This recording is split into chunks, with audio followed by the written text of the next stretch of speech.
Hello guys, നമ്മൾ ഇന്ന് കാണാൻ പോകുന്നത് 2026 റിലീസായ സൈറൻസ് കിസ് എന്ന കൊറിയൻ റൊമാൻറ്റിക് മിസ്റ്റീരിയസ് ത്രില്ലർ സീരീസിലെ എപ്പിസോഡ് 11 കഴിഞ്ഞ എപ്പിസോഡ് ചാനലിൽ അപ്ലോഡ് ചെയ്തിട്ടുണ്ട്. അത് കണ്ടതിന് ശേഷം മാത്രം ഈ വീഡിയോ കാണുക. ഈ എപ്പിസോഡിന്റെ തുടക്കത്തിൽ തന്നെ സ്റ്റോറേജ് വാൾട്ടിൽ പെട്ടുപോയ ഹാൻ ആരോ വരുന്നത് കേട്ട് ഒരിടത്ത് ഒളിച്ചു നിൽക്കുന്നു. യഥാർത്ഥത്തിൽ ഹാനിനെ രക്ഷിക്കാനായി വൂസോക്കാണ് അങ്ങോട്ടേക്ക് എത്തുന്നതും ചേർക്കും വരുന്നതിന് മുന്നേ തന്നെ അവർ രണ്ടാളും അവിടെ നിന്നിറങ്ങി ഓഫീസിന്റെ ഒരു കോർണറിൽ പോയി ഒളിച്ചിരിക്കുന്നു. അങ്ങോട്ടെത്തിയ ചേർക്കും ഓഫീസ് മുഴുവൻ നോക്കി പിന്നീട് സ്റ്റോറേജ് വാൾട്ടിൽ ആരെങ്കിലും ഉണ്ടോ എന്നറിയാൻ പോകുന്നേരം അവർ രണ്ടാളും അവിടെ നിന്നും രക്ഷപ്പെടുന്നു. അവിടെയൊന്നും ആരുമില്ല എന്ന് ഉറപ്പുവരുത്തി പുറത്തേക്ക് വരുന്ന ചേർക്കും ആരെയോ വിളിച്ച് പോലീസും ഇൻഷുറൻസ് ഏജൻസിക്കാരും അറിയുന്നതിന് മുന്നേ ഉടൻ തന്നെ പണി പൂർത്തിയാക്കണമെന്ന് പറഞ്ഞ് ഫോൺ കട്ട് ചെയ്യുന്നു.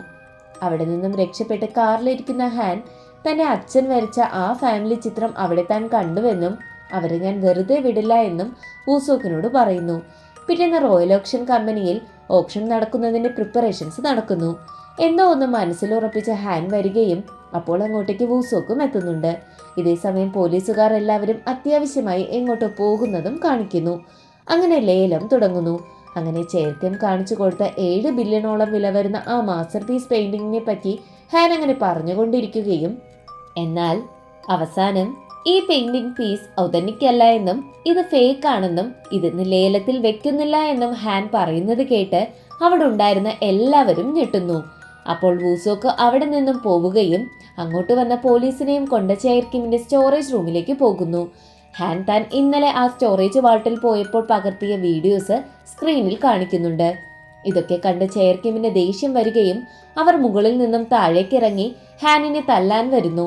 അവിടെ ഉണ്ടായിരുന്ന ഒരു റിപ്പോർട്ടർ അവർ ഇങ്ങനെ ഒരു കള്ളത്തരം കാണിച്ചു എന്നുള്ളതിന് മറ്റെന്താണ് തെളിവെന്ന് ചോദിക്കുമ്പോൾ അവൾ അവളുടെ അച്ഛൻ വരച്ച ഒരു ഫാമിലി പെയിന്റിംഗ് കാണിക്കുകയും ഇതൊരു അതുല്യ കലാകാരൻ വരച്ച ചിത്രമാണെന്നും അയാളെ ഇവർ യൂസ് ചെയ്യുകയും വ്യാജ ചിത്രം വരച്ചു എന്നുള്ള പേരിൽ അയാൾ കുറ്റക്കാരനാവുകയും ജീവിതം അവസാനിപ്പിക്കുകയും ചെയ്തു. അദ്ദേഹത്തിന്റെ സത്യസന്ധത പുറത്തു കൊണ്ടുവരാനായി കൂടിയാണ് ഞാനിവിടെ നിൽക്കുന്നതെന്ന് അവൾ പറയുന്നു. അപ്പോഴേക്കും ജോയും മറ്റു പോലീസുകാരും അങ്ങോട്ടേക്ക് വരികയും ചേർക്കിമിനെ അവിടെ നിന്നും അറസ്റ്റ് ചെയ്ത് കൊണ്ടുപോവുകയും ചെയ്യുന്നു.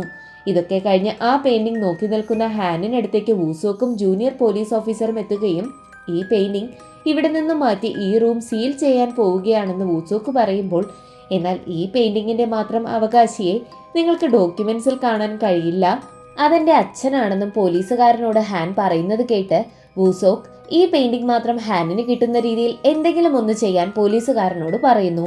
പിന്നീട് അവിടെ പൊതിഞ്ഞു വെച്ചിരിക്കുന്ന ഒരു വലിയ പെയിന്റിംഗ് എന്താണെന്ന് അവർ നോക്കുമ്പോൾ അത് ലൂക്കിന്റെ ഉടമസ്ഥതയിൽ ഉണ്ടായിരുന്ന സ്റ്റെല്ലറിന്റെ പെയിന്റിംഗ് ആയിരുന്നു. അന്നേരമാണ് അവർക്ക് ഇതിന്റെ ഫേക്ക് പെയിന്റിംഗ് അപ്പോൾ ഉണ്ടാക്കുകയാണെന്ന് മനസ്സിലാവുകയും ഉടൻ തന്നെ വൂസോക്ക് ഹ്യുൻസുവിന്റെ ലൊക്കേഷൻ ട്രാക്ക് ചെയ്ത് അങ്ങോട്ടേക്ക് പോകുന്നു.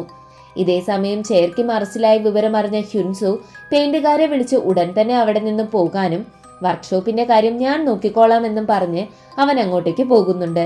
അവിടെ എത്തി ഫേക്കായി വരച്ചിരുന്ന സ്റ്റെല്ലറിന്റെ പെയിന്റിങ്ങും അത് വരയ്ക്കാൻ ഉപയോഗിച്ചിരുന്ന സാധന സാമഗ്രികളും അവൻ പെട്രോൾ ഒഴിച്ച് കത്തിക്കാൻ നേരമാണ് വൂസോക്ക് അങ്ങോട്ടേക്ക് വരുന്നത്. നീയായിരുന്നു അപ്പോൾ തമിങ് ആക്സിഡന്റ് ഡീൽ ചെയ്ത ഇൻഷുറൻസ് ഇൻവെസ്റ്റിഗേറ്റർ, ഞാൻ ഇതൊക്കെ കത്തിച്ചു കളഞ്ഞാൽ നിങ്ങൾക്ക് ഒരു തെളിവും കിട്ടില്ലല്ലോ എന്നും പറഞ്ഞ് അടുത്തിരുന്ന കത്തിയെടുത്ത് വൂസോക്കിനെ ഉപദ്രവിക്കാൻ ഹ്യുൻസു വരുമ്പോൾ വൂസോക്ക് തിരിച്ചു തല്ലുന്നു. നീ എന്റെ പെങ്ങളെ കൊന്നതല്ലേ എന്ന് വൂസോക്ക് ചോദിക്കുമ്പോൾ അവള് കാരണം എനിക്ക് ഉപദ്രവം മാത്രമേ ഉണ്ടായിട്ടുള്ളൂ എന്നും നിങ്ങളൊരു പോലീസുകാരനാണെന്ന് അറിഞ്ഞിരുന്നുവെങ്കിൽ ഞാൻ അവളെ അപ്രോച്ച് ചെയ്യില്ലായിരുന്നു, അവൾക്ക് സ്നേഹവും പരിഗണനയും കിട്ടുന്നില്ല എന്നും പറഞ്ഞാണ് അവൾ എന്റെ കൂടെ ട്രക്കിൽ വരാറുണ്ടായിരുന്നതെന്നും അവൻ ചിരിച്ചുകൊണ്ട് പറയുമ്പോൾ വൂസോക്ക് അവനെ വീണ്ടും തല്ലുന്നു. അവൾ നിങ്ങൾക്ക് ഒരു ഭാരമാണെന്ന ചിന്തയുണ്ടായിരുന്നുവെന്നും അതുകൊണ്ട് എന്നെ വിവാഹം ചെയ്യാമെന്നാണ് പറഞ്ഞിരുന്നതെന്നും അതുകൊണ്ട് തന്നെ നീയാണ് ഇതിനെല്ലാം കാരണമെന്നും ഹ്യുൻസു പറയുന്നത് കേട്ട് ദേഷ്യവും സങ്കടവും വന്ന വൂസോക്ക് അവനെ കഴുത്തു ഞെരിച്ച് കൊല്ലാൻ നോക്കുന്നേരത്താണ് ഹാൻ ജോയും മറ്റു പോലീസുകാരുമായി അങ്ങോട്ടേക്ക് വരുന്നത്. അവർ അവനെ പിടിച്ചു മാറ്റുകയും ഹ്യുൻസുവിനെ അവിടെ നിന്ന് കൊണ്ടുപോവുകയും ചെയ്യുന്നു. ഇതൊക്കെ കണ്ട് പോസോങ്ങും നിൽക്കുന്നുണ്ട്. പിന്നീട് എല്ലാവരും പോകുമ്പോൾ ഹാൻ വൂസോക്കിനെ സമാധാനിപ്പിക്കുന്നു. പിന്നീട് ജോ ക്വസ്റ്റ്യൻ ചെയ്യുമ്പോൾ ഒന്നും മിണ്ടാതിരിക്കുന്ന ഹ്യുൻസുവിന്റെ മുഖത്തേക്ക് അങ്ങോട്ട് കയറി വന്ന പോസോങ് വൂഹിന്റെ കേസ് ഫയൽ എറിയുകയും 6 വർഷമായി ഇത് ഞാൻ സൂക്ഷിക്കുന്നു, ഇത്രയും നാൾ അവൻ ഇമോഷണലായി അവന്റെ പെങ്ങളുടെ കേസ് എടുത്തത് കൊണ്ട് അവൻ ഈ പറയുന്നതൊക്കെ തെറ്റിദ്ധാരണ പുറത്തുള്ള കാര്യങ്ങളാണെന്നാണ് ഞാൻ കരുതിയത്. അപ്പോൾ നിങ്ങൾ ഇൻഷുറൻസ് തുക തട്ടുകയായിരുന്നല്ലേ ഇത്രയും നാൾ ചെയ്തിരുന്നതെന്ന് ജോ ചോദിക്കുമ്പോൾ പോസോങ് അവന്റെ കുത്തിനു പിടിച്ച് ചേർക്കിമുമായി നിനക്ക് എന്താണ് ബന്ധമെന്നും നീയാണോ ലൂക്കിനെ കൊന്നതെന്നും ചോദിക്കുമ്പോൾ അവനല്ല എന്ന മറുപടി പറയുന്നു.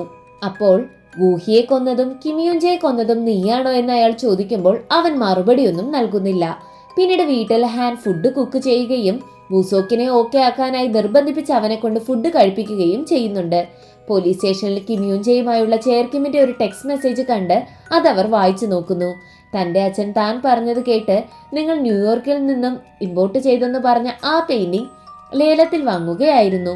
പക്ഷെ അതിലെനിക്ക് ചില സംശയങ്ങളുണ്ടെന്ന് പറയുമ്പോൾ ക്യാബിനിലേക്ക് വരാൻ ചേർക്കിം പറയുന്നതായിരുന്നു ആ മെസ്സേജ്.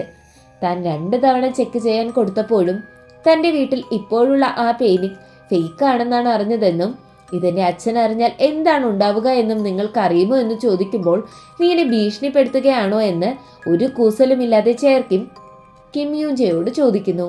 നമുക്ക് 2 പേരുടെയും നല്ലതിനായി ഞാനൊരു കാര്യം പറയാമെന്ന് പറഞ്ഞ് ഹാനിന്റെ ഇപ്പോഴത്തെ പൊസിഷൻ മാറ്റി ആ സ്ഥാനം എനിക്ക് തരണമെന്ന് കിംയൂൻജെ അന്ന് പറഞ്ഞിരുന്നു.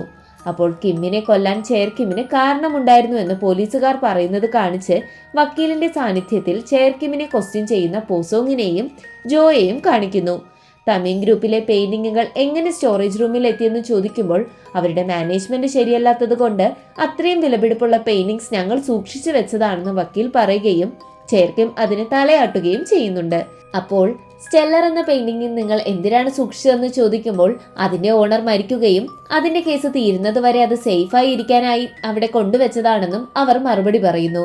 എങ്കിൽ എന്തിനാണ് മറ്റു പെയിന്റിംഗ് ഒക്കെ ഫേക്കായി ഉണ്ടാക്കിയതെന്നും ഹ്യുൻസുവിനെ ഞങ്ങൾ പിടിച്ചുവെന്നും ജോ പറയുമ്പോൾ അതൊട്ടും ഇഷ്ടപ്പെടാത്ത ചേർക്കിം നിങ്ങൾ ഈ സംസാരിക്കുന്ന രീതി എനിക്ക് ഒട്ടും ഇഷ്ടപ്പെടുന്നില്ല എന്നും എനിക്കുള്ള ഹോൾഡ് വെച്ച് നിങ്ങളുടെ ഇപ്പോഴത്തെ പൊസിഷനിൽ നിന്ന് വരെ എനിക്ക് നിങ്ങളെ നീക്കം ചെയ്യാൻ കഴിയുമെന്നും പറഞ്ഞ് അവരെ ഭീഷണിപ്പെടുത്തുന്നു. പിറ്റേന്ന് റോയൽ ഓപ്ഷൻ കമ്പനിയിലേക്ക് വരുന്ന ഹാനിനെ മാനേജർ കാണുകയും നിന്റെ തൊലിക്കട്ടി ഞാൻ സമ്മതിച്ചിരിക്കുന്നു, പിന്നിൽ നിന്ന് കുത്തിയിട്ടും നിനക്ക് എങ്ങനെ ഇങ്ങോട്ടേക്ക് വരാൻ സാധിച്ചു എന്ന് ചോദിക്കുമ്പോൾ ഞാൻ നിങ്ങളെപ്പോലെ അല്ല എന്നും എൻ്റെ പൊസിഷനിൽ നിന്നുകൊണ്ടും ഈ കമ്പനിയിൽ എനിക്ക് ചെയ്യാൻ പറ്റുന്നത്ര കാര്യങ്ങൾ ഞാൻ ചെയ്യുമെന്നും ഞാൻ ചെയ്തതിൻ്റെയൊക്കെ റെസ്പോൺസിബിലിറ്റി ഞാൻ തന്നെ ഏറ്റെടുക്കുമെന്നും പറഞ്ഞ് അവൾ ഓഫീസിലേക്ക് പോകുന്നു. ശേഷം ആർട്ടിസ്റ്റുകൾ വിളിക്കുന്നുണ്ടെങ്കിലും എല്ലാവരും ഫേക്ക് പെയിന്റിംഗ് ന്യൂസ് അറിഞ്ഞ് തങ്ങളുടെ പെയിന്റിംഗ് ലേലത്തിന് വയ്ക്കാനും വച്ചിരുന്നവർക്ക് കോമ്പൻസേഷൻ വേണമെന്നും പറയുന്നു. അങ്ങനെ സ്റ്റേഷനിൽ കേസിന്റെ കാര്യങ്ങൾ സംസാരിക്കാൻ വന്ന വൂസോക്കിനോട് ജോ ഞാൻ ആദ്യം കരുതിയത് നിനക്ക് മാത്രമേ അവളോട് സ്നേഹവും കരുതലും ഉള്ളൂന്നാണ്, പക്ഷെ അങ്ങനെയല്ല എന്ന് എനിക്ക് ഇന്നലെ മനസ്സിലായെന്ന് അവൾ പറയുമ്പോൾ ഹ്യുൻസുവിന് അവൻ ചെയ്തതിനുള്ള തക്ക ശിക്ഷ വാങ്ങിക്കൊടുക്കണമെന്ന് വൂസോക്ക് പറയുമ്പോൾ എന്നെക്കാളും സീനിയർ ഓഫീസർക്കാണ് ഇക്കാര്യത്തിൽ ഏറ്റവും ദേഷ്യമെന്നും നിന്റെ കാര്യത്തിൽ സാറിന് നല്ല കുറ്റബോധമുണ്ടെന്നും പറയുന്നു.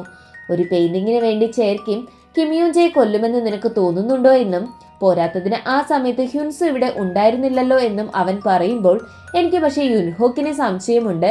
അലിബയൊക്കെ ശരിയാണ്, എന്നാലും അന്ന് ലൂക്ക് മരിക്കുന്ന ദിവസം അവൻ ഗ്രാമത്തിലുള്ള അവൻ്റെ സ്റ്റുഡിയോ അപ്പാർട്ട്മെന്റിലായിരുന്നു. പിറ്റേന്നാണ് തിരികെ പോരുന്നത്.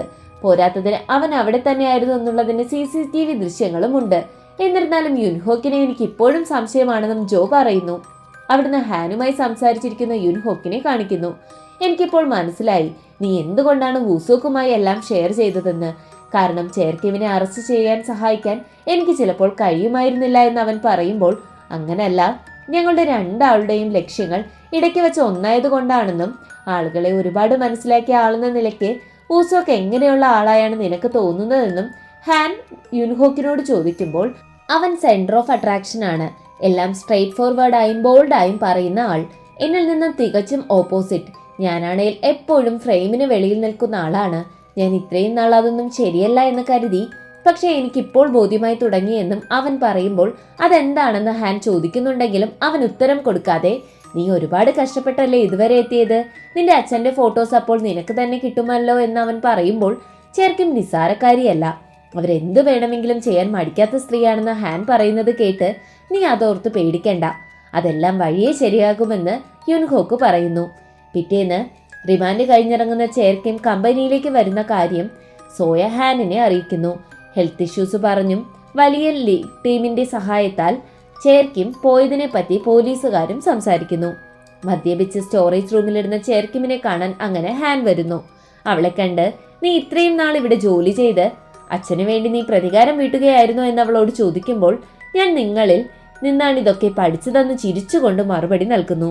ഞാൻ അപ്രന്റീസായി ജോലി ചെയ്യുന്നേരം ഞാൻ നിന്റെ അച്ഛനെ ആദ്യമായി കാണുന്നത്. അത്രയും വലിയ അതുല്യ കലാകാരൻ അർഹിക്കുന്ന പ്രസക്തിയോ തിരിച്ചറിവോ കിട്ടിയിട്ടുണ്ടായിരുന്നില്ല. പട്ടിണിയും പരിവട്ടവും മാത്രം. നിന്റെ കുടുംബത്തെ ദാരിദ്ര്യത്തിൽ നിന്നും രക്ഷിക്കാനാണ് ഞാൻ അയാളോട് പെയിന്റിംഗ് ചെയ്യാൻ പറഞ്ഞത്. അയാൾ കടക്കാരനായത് എൻ്റെ പ്രശ്നം കൊണ്ടല്ല എന്നവൾ പറയുമ്പോൾ, നിങ്ങൾ കാരണമാണ് എൻ്റെ അച്ഛൻ മരിച്ചത്, നിങ്ങളാണ് അയാളെ കൊന്നതെന്ന് പറയുമ്പോൾ, ഒരിക്കലുമല്ല, നിന്റെ അച്ഛൻ സ്വയം ജീവൻ എടുത്തതാണ്. അന്ന് ഫയർഫോഴ്സിനെ വിളിച്ച് അവിടെ തീപിടുത്തമുണ്ടായെന്ന് പറഞ്ഞതും നിന്നെ രക്ഷിച്ചതുപോലും ഞാനായിരുന്നു എന്ന് ചേർക്കിൻ പറയുന്നത് കേട്ട്, എന്തിനാണ് അങ്ങനെ ചെയ്തത്? ഞാനങ്ങ് മരിക്കട്ടെ എന്ന് നിങ്ങൾ കരുതണമായിരുന്നു. എങ്കിലിങ്ങനെ ഞാൻ വേദനിക്കേണ്ടി വരില്ലായിരുന്നു എന്നും നിങ്ങളെ കാണുമ്പോൾ ആ വേദന മറച്ചു പിടിച്ച് എനിക്ക് ചിരിക്കേണ്ടി വരില്ലായിരുന്നു എന്നും ഞാൻ അനുഭവിച്ചതിന് ഏതറ്റം വരെയും പോയി നിങ്ങളെ നിയമക്കുരുക്കിൽ നിന്ന് ഇനി രക്ഷപ്പെട്ടാൽ പോലും ഞാൻ നിങ്ങളെ വെറുതെ വിടില്ല എന്ന് ഹാൻ പറയുമ്പോൾ അത് കേട്ട് ചേർക്കും ചിരിക്കുന്നു. അങ്ങനെ ഹാൻ പോയതിനു ശേഷം അവർ ആരെയോ വിളിക്കുകയും, ഹ്യുൻസു ഉടൻ പുറത്തിറങ്ങും, അവന്റെ കാര്യം നോക്കിയേക്കണം, ഇല്ല എന്നുണ്ടെങ്കിൽ അവളിൽ നിന്നും നീ ഇത്രയും നാൾ മറച്ചുവെച്ച ആ വലിയ രഹസ്യം ഞാൻ അവളോട് പറയുമെന്നും ആരെയോ ഭീഷണിപ്പെടുത്തി ഫോൺ കട്ട് ചെയ്ത് സ്റ്റോറേജ് റൂമിന്റെ ഫ്ലോറിനടിയിൽ സൂക്ഷിച്ചിരുന്ന അക്കൗണ്ടിംഗ് ഫയൽ ചേർക്കിം പൊടി തട്ടിയെടുക്കുന്നു. പിന്നീട് സ്റ്റോറേജ് റൂമിൽ മദ്യപിച്ച് പാട്ട് കേട്ട് ആടിപ്പാടി നിൽക്കുന്ന ചേർക്കിമിനെയും അന്നേരം അങ്ങോട്ടേക്ക് ഒരാൾ എത്തുകയും മ്യൂസിക്കിന്റെ ശബ്ദം കൂട്ടുകയും ചെയ്യുന്നതും കാണിച്ച് അവിടെ കട്ട് ചെയ്താൽ ഓഫീസിൽ യുൻഹോക്കിന്റെ ലൂക്ക് മരിച്ചതിന്റെ അന്നുള്ള CCTV ദൃശ്യങ്ങൾ വൂസോക്ക് ക്രോസ് ചെക്ക് ചെയ്യുന്നു. അതിൽ സ്റ്റുഡിയോയിൽ അവൻ രാത്രി ഒരു 7:45 എത്തുന്നതായും രാവിലെ 6 മണിയൊക്കെ ആയപ്പോൾ തിരിച്ചു പോയതായും അതിൽ മറ്റൊന്നും സംശയിക്കാനില്ല എന്നും CCTVയിൽ ദൃശ്യമാകുന്നു. പിറ്റേന്ന് ഹാൻ റിസൈൻ ചെയ്യാൻ പോവുകയാണെന്നും കഴിഞ്ഞ ഓപ്ഷന്റെ ഫുൾ റെസ്പോൺസിബിലിറ്റി ഏറ്റെടുക്കുകയാണെന്നും പറയാൻ ചേർക്കിമിനെ കാണാൻ പോകാൻ നിൽക്കുന്നേരം യുൻഹോക്ക് വരികയും അവനും താൻ ക്വിറ്റ് ചെയ്യുകയാണെന്നും പറഞ്ഞ് അവളോടൊപ്പം ചേർക്കിമിനെ കാണാനായി പോകുന്നു. അവിടെ എത്തിയപ്പോൾ ഒരുപാട് ഉച്ചത്തിൽ മ്യൂസിക് ഇട്ടിരിക്കുന്നതും അവിടെ ഒന്നും ചേർക്കിമിനെ കാണാത്തത് കാരണം സ്റ്റോറേജ് റൂമിൽ പോകുന്ന അവർ ചേർക്കിം തൂങ്ങി നിൽക്കുന്നത് കണ്ട് പേടിക്കുന്നു. ഹാനിന് വല്ലാത്തൊരു ഷോക്ക് തന്നെ ആയിരുന്നു. പോലീസുകാർ വരികയും ഇവിടെ CCTV ക്യാമറ വർക്കാവുന്നില്ല എന്നും ലാപ്ടോപ്പിൽ ഒരു സൂയിസൈഡ് നോട്ട് എഴുതി വെച്ചിരിക്കുന്നതും കണ്ട് അത് സൂയിസൈഡ് ആണെന്ന് അവർ ഉറപ്പിക്കുന്നു.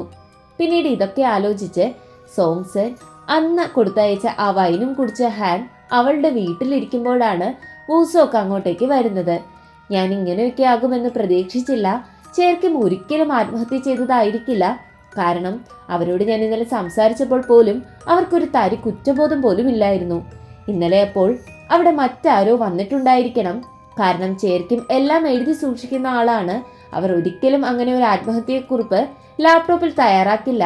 ഈ നടന്ന മരണങ്ങളെല്ലാം എങ്ങനെയൊക്കെ കണക്ട് ആവുന്നതാണ്. ഇതെല്ലാം അവസാനിക്കണമെങ്കിൽ നമുക്ക് ഉടൻ തന്നെ ആ കൊലപാതകയെ കണ്ടെത്തണമെന്നും പറഞ്ഞവൾ വൈൻ എടുക്കാൻ തുടങ്ങുമ്പോൾ അവളുടെ കയ്യിൽ നിന്നും ബോട്ടിൽ താഴെ വീണ് പൊട്ടുകയും അത് തുടയ്ക്കാനുള്ള തുണിയെടുക്കാനായി വൂസോക്ക് പോവുകയും ചെയ്യുന്നു. അങ്ങനെ ആ പൊട്ടിയ ഗ്ലാസ് അവൾ കയ്യിലെടുക്കുമ്പോഴാണ് അതിന്റെ പുറകിൽ ഒരു നോട്ടുള്ളത് അവൾ ശ്രദ്ധിക്കുന്നത്. അത് സോങ്സിൻ അവൾക്കായി എഴുതിയതാണ്. പ്രിയപ്പെട്ട ഹാൻ, നീ ഒരിക്കലും ഇത് വായിക്കാൻ ഇടവരാതിരിക്കട്ടെ. എന്നോടൊരു പെൺകുട്ടി വന്ന് നിന്നെപ്പറ്റി കുറെ സ്ട്രേഞ്ച് കാര്യങ്ങൾ പറഞ്ഞിരുന്നു. സത്യം പറഞ്ഞാൽ അത് കേട്ട് എന്റെ മനസ്സും ആടി ഉലഞ്ഞിട്ടുണ്ടായിരുന്നു. അപ്പോൾ അങ്ങോട്ടേക്ക് വന്ന വൂസോക്ക് അത് കണ്ട് കൊലപാതകിയുടെ ക്ലൂ അവൻ ഈ ബോട്ടിൽ വഴി തന്നതായിരുന്നു എന്ന് പറയുന്നു. അവൾക്കത് വായിച്ച് ഒട്ടും സഹിക്കാനാവാതെ പൊട്ടിക്കരഞ്ഞു. പിന്നീട് വൂസോക്ക് തന്റെ കാറിൽ നിന്നും കുറച്ച് ഡോക്യുമെന്റ്സുമായി ഹാനിനെ വന്ന് കാണുകയും അതിലൊരെണ്ണം അവളുടെ പാരന്റ്സിന്റെ ഇൻഷുറൻസ് ഡീറ്റെയിൽസ് ആയിരുന്നു. ഇതിലെ ഇൻഷുറൻസ് ഏജന്റിന്റെ പേര് നിനക്ക് പരിചിതമാണോ എന്ന് അവളോട് ചോദിക്കുന്നു. ശേഷം ലൂക്കിന്റെ വീട്ടിൽ അവൻ ഹാനിന്റെയും അവളുടെ ബോയ് ഫ്രണ്ട്സിനെയും ഫോട്ടോ സൂക്ഷിക്കുന്നതിന്റെ കൂട്ടത്തിൽ തനിക്ക് കിട്ടിയ ചില സംശയങ്ങൾ തോന്നുന്ന ഫോട്ടോസ് വൂസോക്ക് ഹാനിനെ കാണിക്കുന്നു. അതായത് സോങ്സിൻ മരിക്കുന്നതിന്റെ തലേന്ന് കിം യോഞ്ചെ അവരുടെ ഗ്രാമത്തിൽ ഉണ്ടായിരുന്നു. പോരാത്തതിന് അന്ന് രാവിലെയും സോങ്സിന് അപകടം പറ്റുന്ന നദിക്കരയിൽ കിം യോഞ്ചെ നിൽക്കുന്നതും തൊട്ടരികിൽ നദിയിൽ ആരോ ഉള്ളതായുമുള്ള ഫോട്ടോ കാണിക്കുമ്പോൾ സോങ്സിൻ മരിച്ചതിന്റെ തലേന്ന് മുതൽ പിറ്റേന്ന് വരെ അവൾ അവിടെ ഉണ്ടായിരുന്നുവെന്നും അന്നപ്പോൾ അപകടം നടന്ന സമയത്ത് ആരാണത് ചെയ്തതെന്ന് കിം യോഞ്ചെ കണ്ടിട്ടുണ്ടായിരിക്കണം. അതുകൊണ്ടായിരിക്കും അവളെയും കൊലപാതകി കൊന്നതെന്ന് അവർ മനസ്സിലാക്കുന്നു. അങ്ങനെ കൊലപാതകി ആരാണെന്ന് കണ്ടെത്താനുള്ള ശ്രമങ്ങൾ അവർ ആരംഭിക്കുന്നു. അങ്ങനെ വൂസോക്ക് നേരെ അന്ന് ലൂക്ക് മരിച്ചു കിടന്ന ആ വീട്ടിലേക്ക് എത്തുകയും അവിടെ നിന്നും ആ ഗ്രാമത്തിലേക്ക് പോകാനുള്ള സമയം നോക്കി 16 മിനിറ്റ് എന്ന് കണ്ട് അവൻ സ്പീഡിൽ കാർ അങ്ങോട്ടേക്ക് ഓടിച്ചു പോകുന്നു. ഹാൻ നേരെ എത്തുന്നത് യുൻഹോക്കിന്റെ ഡെസ്കിലേക്കായിരുന്നു. അവൾ അവിടെയൊക്കെ സെർച്ച് ചെയ്യുമ്പോൾ ലെൻസ് സൂക്ഷിക്കുന്ന ബാഗിൽ നിന്നും അവൾക്ക് ചെയർകിമിന്റെ അക്കൗണ്ടിംഗ് ബുക്ക് കിട്ടുന്നു. അങ്ങനെ വൂസോക്ക് കറക്റ്റ് സമയത്ത് യുൻഹോക്കിന്റെ സ്റ്റുഡിയോയ്ക്ക് അടുത്തെത്തുന്നു. അപ്പോൾ ട്രാഫിക് ഒന്നുമില്ലെങ്കിൽ വെറും 15 മിനിറ്റ് കൊണ്ട് സംഭവ സ്ഥലത്ത് നിന്നും ഇങ്ങോട്ടേക്ക് വരാമെന്ന് അവൻ കണക്ക് കൂട്ടുന്നുണ്ട്. പിന്നീട് അവിടെ ഒളിപ്പിച്ചു വെച്ചിരുന്ന കീ എടുത്ത് സ്റ്റുഡിയോ തുറന്ന് വൂസോക്ക് ഉള്ളിലേക്ക് കയറുന്നു. അക്കൗണ്ടിംഗ് ബുക്കിൽ യുൻഹോക്കിന്റെ പേര് കണ്ട് വായിക്കുമ്പോൾ അത് ലീവിംഗ് എക്സ്പെൻസസ് എന്നതിൽ യുൻഹോയുടെ tuition fee, camera equipment, studio എന്ന് വേണ്ട യുൻഹോക്കിന്റെ എല്ലാ ചെലവും വഹിച്ചിരുന്നത് ചെയർകിമായിരുന്നു എന്ന് കണ്ട് ഹാൻ ഞെട്ടുന്നു. അങ്ങനെ അവിടെ എല്ലാം സെർച്ച് ചെയ്ത് അകത്തേക്ക് വരുമ്പോൾ ഉള്ളിലായി ഒരു ബൈക്ക്, ഹെൽമറ്റും ഇരിക്കുന്നത് അവൻ കാണുന്നുണ്ട്. അങ്ങനെ പോയി നോക്കുമ്പോൾ അവിടെ ഉണ്ടായിരുന്ന ഒരു ഡോർ തുറക്കുകയും അതുവഴി പുറത്തു പോകാൻ കഴിയുമെന്നും വൂസോക്ക് മനസ്സിലാക്കുന്നു. അവനങ്ങനെ നോക്കി നിൽക്കുമ്പോഴാണ് പുറകിൽ നിന്നും ഒരു ശബ്ദം കേൾക്കുന്നത്. ഇതേ സമയം ഹാൻ വൂസോ ഗ്രാമത്തിലേക്ക് പോവുകയാണെന്ന് അയച്ച മെസ്സേജ് കാണുകയും നീ പേടിക്കണ്ട, അതെല്ലാം വഴിയെ ശരിയാകുമെന്നും അന്ന് യുൻഹോക്ക് പറഞ്ഞതും ഓർത്ത് ടെൻഷനായി ഹാൻ വൂസോക്കിനെ വിളിക്കുന്നു. പുറകിലെ കാൽപെരുമാറ്റം കേട്ട് ഇതേ സമയം തിരിഞ്ഞു നോക്കുന്ന വൂസോക്കിനു മുന്നിൽ തോക്കുന്നം പിടിച്ച് യുൻഹോക്ക് നിൽക്കുന്നത് കാണിച്ചാണ് എപ്പിസോഡ് അവസാനിക്കുന്നത്. നിങ്ങൾക്ക് ഈ വീഡിയോ ഇഷ്ടമായാൽ ലൈക്ക് ചെയ്തും അഭിപ്രായങ്ങൾ രേഖപ്പെടുത്തിയും സബ്സ്ക്രൈബ് ചെയ്തും ഞങ്ങളെ സപ്പോർട്ട് ചെയ്യുക. അടുത്തൊരു വീഡിയോയുമായി വരുന്നത് വരെ ബൈ ഫ്രണ്ട്സ്.